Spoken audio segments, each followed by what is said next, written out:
Yeah, but let's take only 1 year for the first step. And as far as I know, you have to have in the first column, you will select in the first column, you have your dependent variable y, and in the second column, your independent variable x. So select please FDI and tax rate, and then using insert and chart and scatter, please insert a chart with dots as observations for FDIs and tax rate. And we will see in a minute.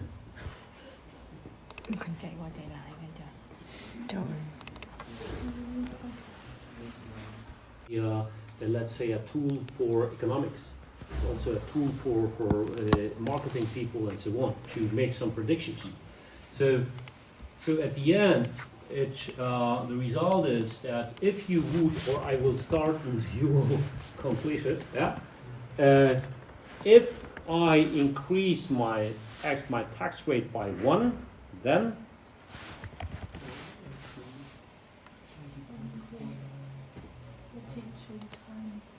yeah, 32.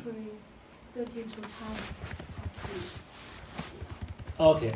So the result is that if I increase x by 1 unit, my y at the i's will increase by 32.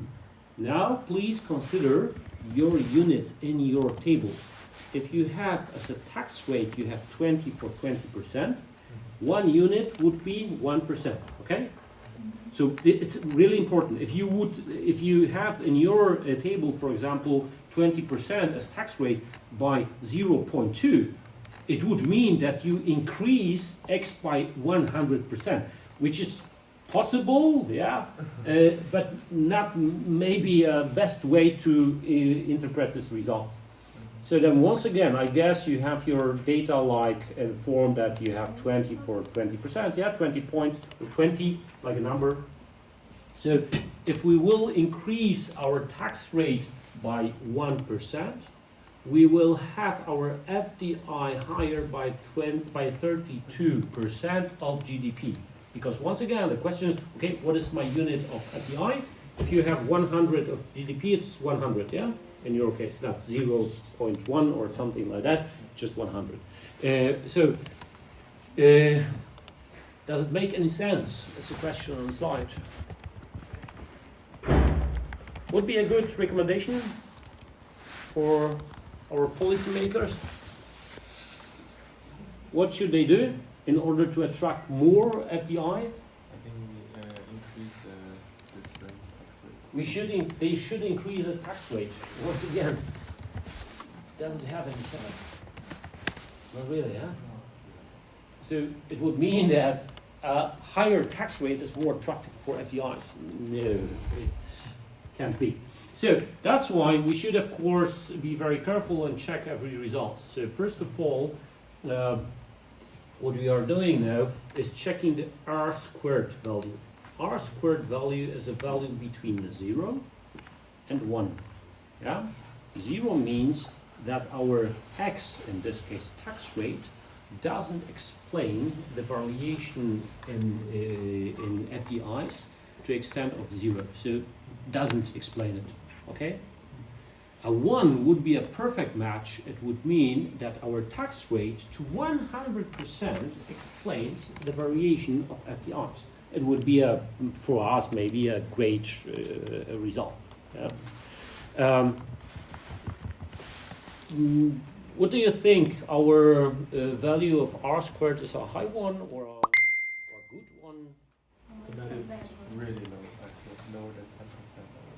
It's relatively not. Yeah. So only to an extent of 5%.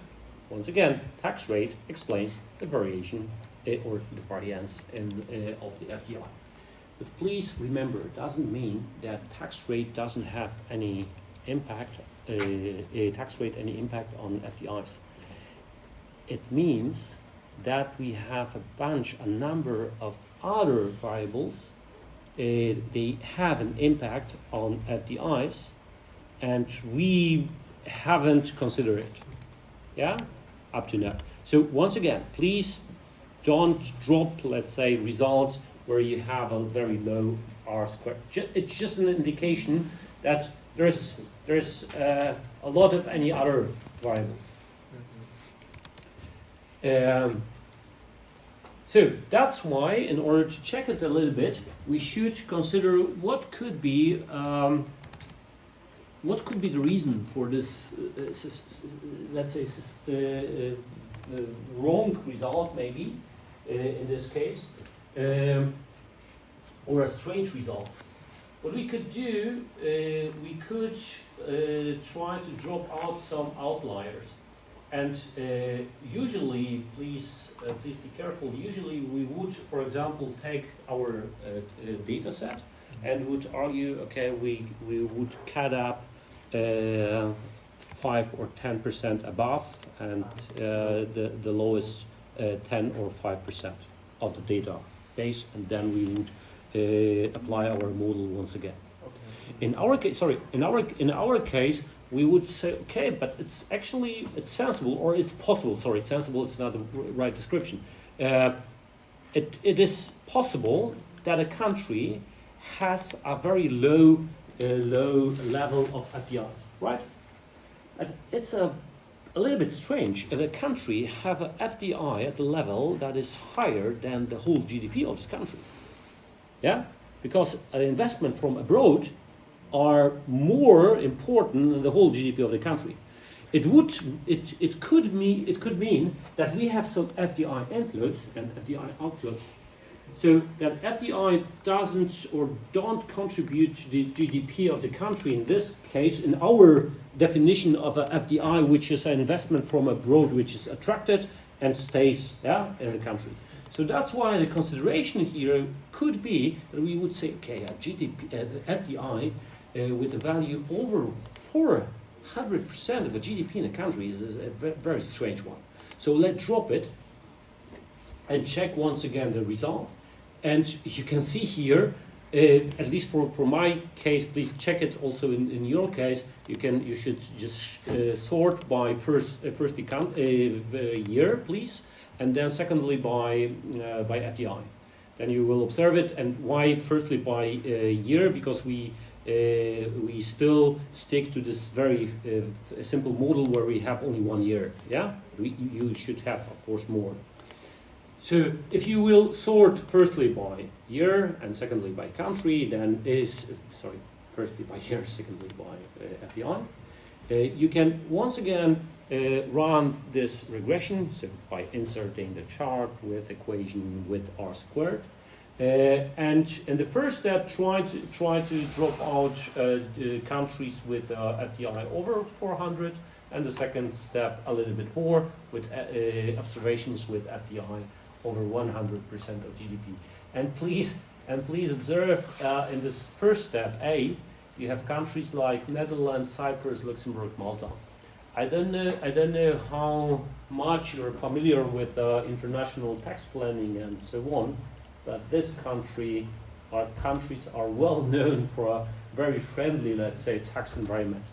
So it seems to be indeed that there is a lot of a high level of FDI inflows, but at the same time, I would expect a very high level of FDI outflows. And once again, that was the reason why I mentioned it would be maybe better to take both. But in our simple model, we have just FDI inflows, and we try to fix it or improve our model by dropping out these observations. Please do it and check whether you will have completely the same result. Okay.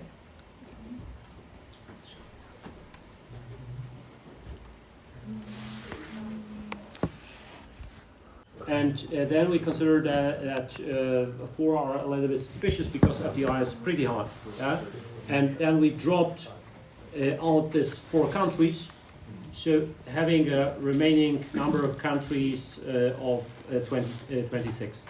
And then step B would be, okay, there are some countries with a very high FDI, above 100%, let's drop it.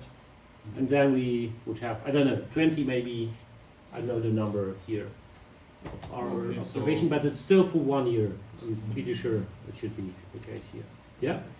For example, in my case for 8, like my numbers are way up. I did just the same, like I have 26 countries, but like Yeah. my R is for example an R square 0.0031. So Oh. it's not. But you have still? But